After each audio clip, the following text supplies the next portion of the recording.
Abit! Abit!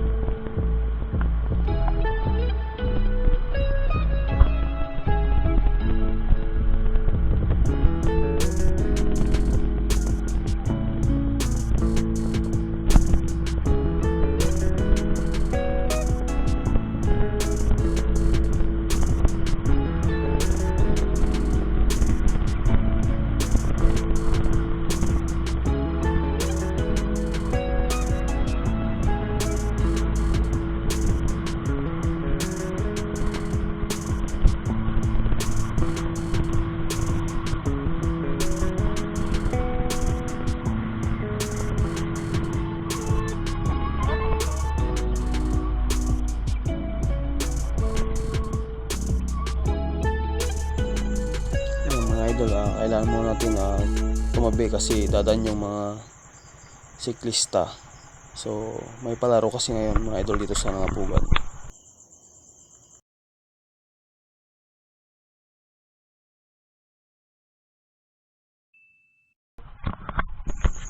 Ito na mga idol, bali papasok na po kami dito sa may barangay San Pedro. Punta po sa kukuhanan namin ng Beldat o kaya Kappo. So malapit na kami mga idol.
Yan mga idol, bali dito na tayo ngayon sa may rough road. Malapit na tayo sa pagkukuhanan natin ng tinatawag nila na Beldat o kaya Kappo. So ayan, malapit na.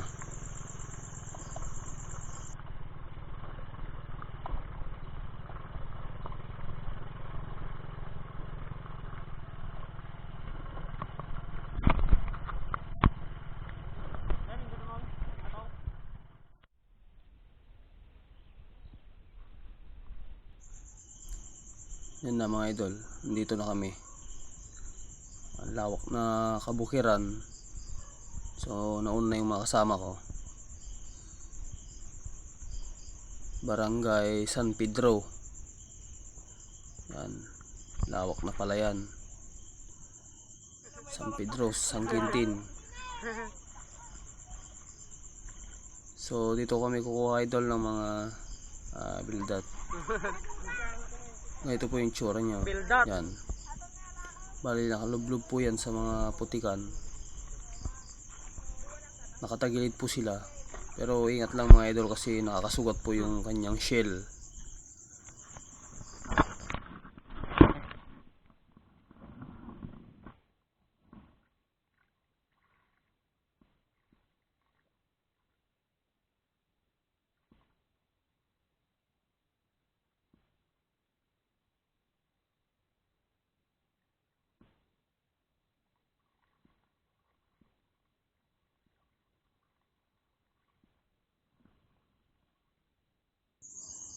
Kailangan lang po ng kunting tiyaga sa pagkapa ng Beldat. Kasi halos magkakadikit lang naman tong mga Beldat na tong mga idol sa may putik. So mararamdaman mo talaga siya na yun na yun yung Beldat. Hindi siya mahirap na makuha kasi hindi naman siya gaano malalim. Mababaw lang.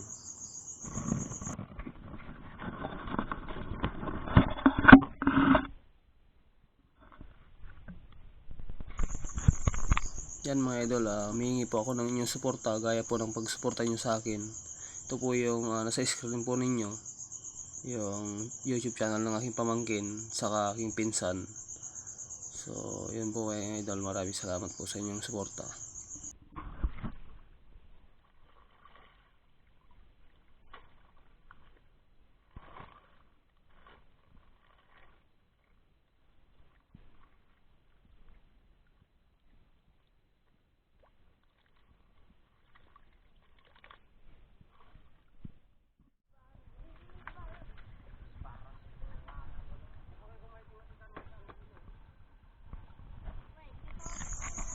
Yan mga idol, bali lilipat namin sa kabila kasi mas marami sa kabila. Yan, daming kuhol na alat, pero yung sadya lang talaga namin yung Beldat. Yan, palayan.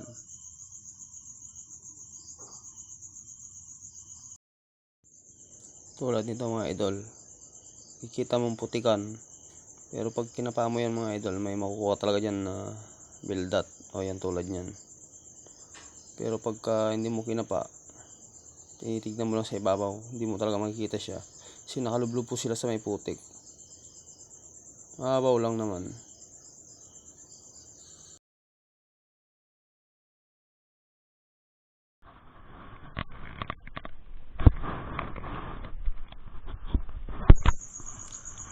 Ito mga idol yung pangalawang area na pinuntahan namin. Mas marami idol yung mga nakuha namin dito.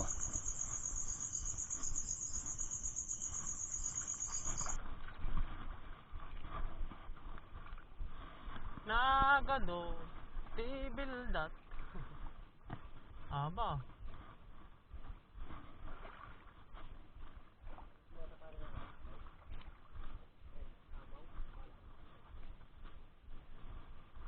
Di kahit nabay. Ito taga-ti tayo.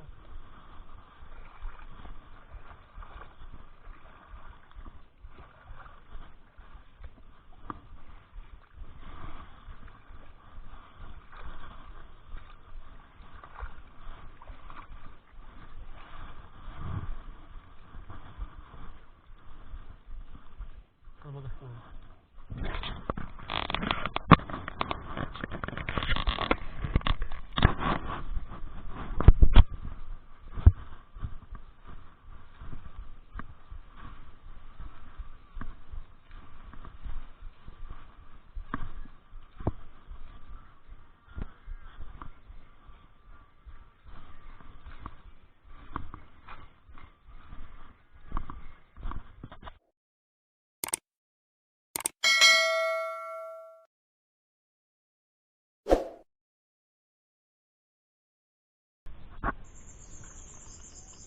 Yan mga idol, nandito na kami sa bahay.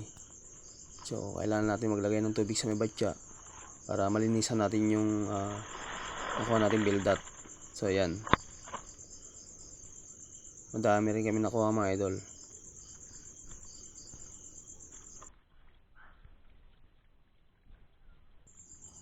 Dapat na alaming liddag, nakasupot liddag.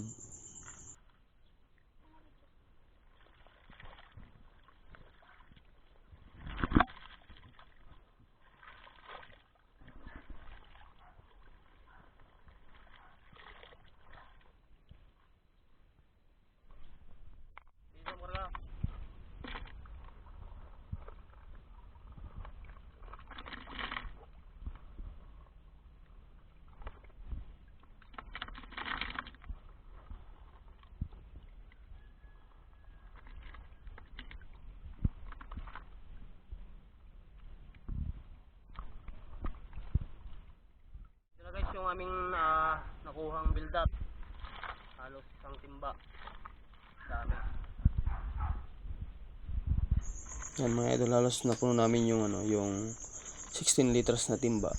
So kailangan natin siyang ibabad ng magdamagan.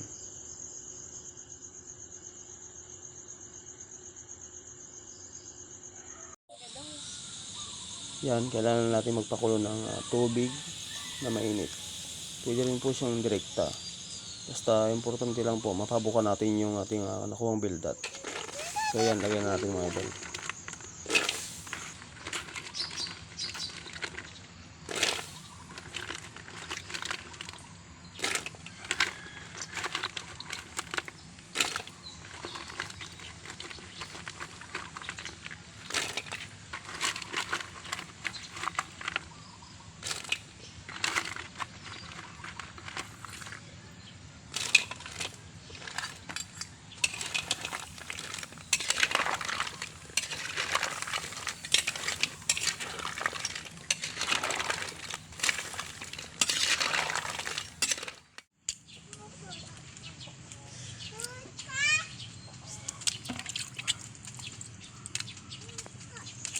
Ganyan lang mga idol yung pagtanggal ng laman ng Beldat. Basic lang po. Madali lang siya tanggalin. Basta napakulon lang po siya tapos bumuka. Dali lang. Ganyan po mga idol yung paglilinis sa laman ng Beldat. May siya mga idol, parang bitukan na maliit. Kulay berde. Kailangan lang pisilin yun para matanggal yung mga kinain niya.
Yan mga idol, luto na yung ating Beldat. Adobo sa gata ang kanyang pagkaluto. So maraming salamat po sa inyong panonood at huwag po kalimutang mag-comment, like, share at subscribe na rin po. At abangan po yung mga next upload na video ko. Thank you.